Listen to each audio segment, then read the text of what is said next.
Hello साथीहरु, नमस्ते। स्वागत छ तपाईलाई byTechnical च्यानलमा। आज मैले तपाईहरुलाई यस भिडियोमा बताउने छु कि तपाईहरुले आफ्नो मोबाइललाई 12 देखि 24 घण्टासम्म चार्ज टिकाउन सक्नुहुनेछ।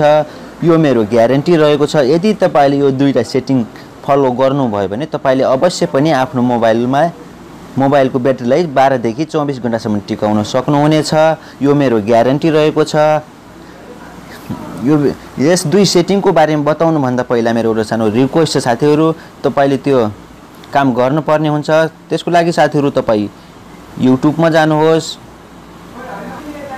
युट्युबमा गइसकेपछि तपाईले त्यहाँ तल देख्न सक्नुहुन्छ रातो बटनमा सब्स्क्राइबको बटन देख्न सक्नुहुन्छ। त्यसमा एकचोटी टच गर्नुहोस्। टच गरिसकेपछि तपाईले छेउमा एउटा घण्टी देख्न सक्नुहुन्छ। घण्टीलाई टच गरिसकेपछि एक लाइक गर्नुपर्ने हुन्छ। लाइक गर्नुहोस् र तल कमेन्ट बक्समा गएर कमेन्ट गर्न सक्नुहुनेछ। लौ त साथीहरु सुरु गरौँ। अब साथीहरु मैले तपाईलाई त्यो दुईटा सेटिङको बारेमा बताउन गइरहेको छु, जो कि त्यो धेरै नै महत्त्वपूर्ण छ। यदि तपाईलाई यो भिडियो मन पर्यो भने आफ्नो फेसबुक, इन्स्टाग्राम र मेसेन्जरमा शेयर गर्न सक्नुहुनेछ। त्यसको लागि साथीहरु तपाई आफ्नो मोबाइलमा रहेको सेटिङमा जानुपर्ने हुन्छ। सेटिङमा गइसकेपछि साथीहरु तपाई तल जानुपर्ने हुन्छ। तल गइसकेपछि तपाईले तल देख्न सक्नुहुनेछ। त्यसपछि साथीहरु तपाईले तल देख्न सक्नुहुन्छ अबाउट डिभाइस। यसमा एकचोटी टच गर्नुहोस्। टच गरिसकेपछि तपाईको मोबाइलमा यस्तो खाले इन्टरफेस खुलेर आउँछ। तपाईले यहाँ देख्न सक्नुहुनेछ बिल्ड नम्बर। यसमा एकचोटी तपाईले टच गर्नुपर्ने हुन्छ। तपाईले यो बिल्ड नम्बरमा 10 चोटी टच गर्नुपर्ने हुन्छ। 10 चोटी टच गर्नुहोस्।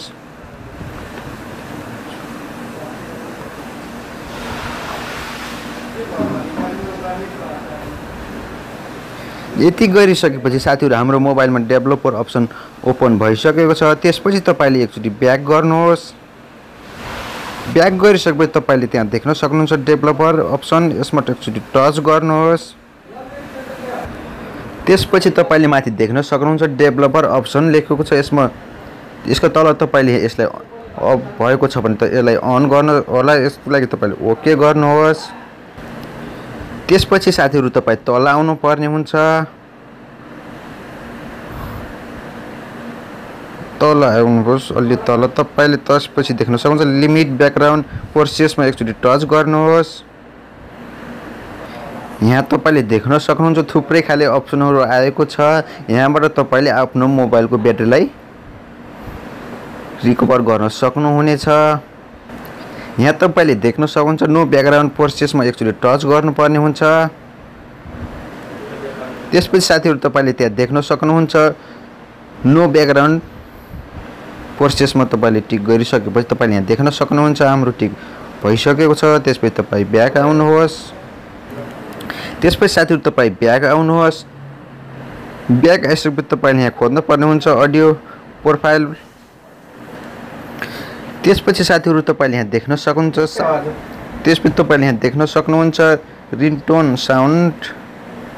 यसमा तपाईले देख्न सक्नुहुन्छ थुप्रै खाली यहाँ बक्समा टिक लागेको।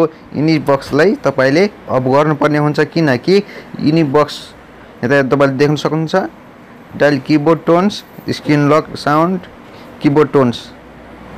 यिनले हाम्रो मोबाइलमा ब्याट्री धेरै खाइरहेको हुन्छ, त्यसैले हामीले यिनलाई अफ गर्नुपर्ने हुन्छ। त्यसको लागि यहाँ बक्समा तपाईले टिक गर्नुपर्ने हुन्छ। यति गरिसकेपछि साथीहरु तपाईले आफ्नो मोबाइलको ब्याट्रीलाई 12 देखि 24 घण्टासम्म चलाउन सक्नुहुनेछ।